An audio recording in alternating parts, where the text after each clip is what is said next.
looking strong. 89 kilograms. First one is down at 88 kilograms. Same lifter. Lifter number 2, Heidelin Diaz from Philippines. Second attempt. Kasama ng kanyang coach, asawa na si Coach Julius. No problem for Heidi ang 88 kilograms. Loaders, can we have 90 kilograms on the bar, please? Ngayon biglang magiging 90 kilograms na. Same lifter once more. It's his second attempt. Lifter number 2, Heidelin Diaz. Kakayanin pa ulit ni Heidi ang 90.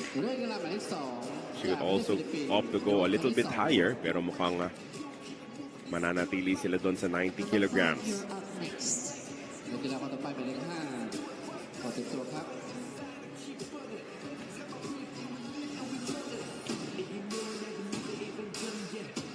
Now, historically, si Heidi is really stronger sa clean and jerk kesa sa snatch.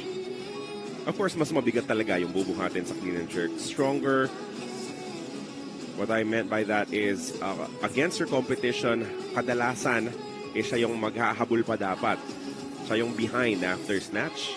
Tapos binabawi niya sa clean and jerk. Pero ngayon itong si Heidi, tungo ulit, papalik sa stage, 90 kilograms. Yan naman ang kanyang susubukan.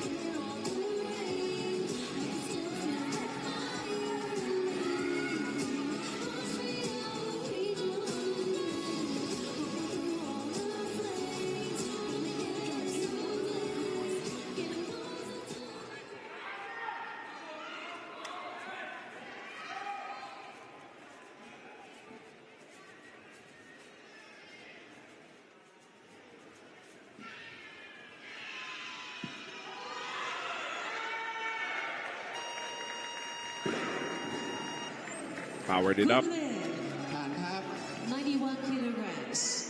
Good lift at 90. For the same lifter. Lifter number 2. Para kay Heidi. Representing Philippines. Third and final attempt. Ngayon, ano kaya ang kanilang didiskarte?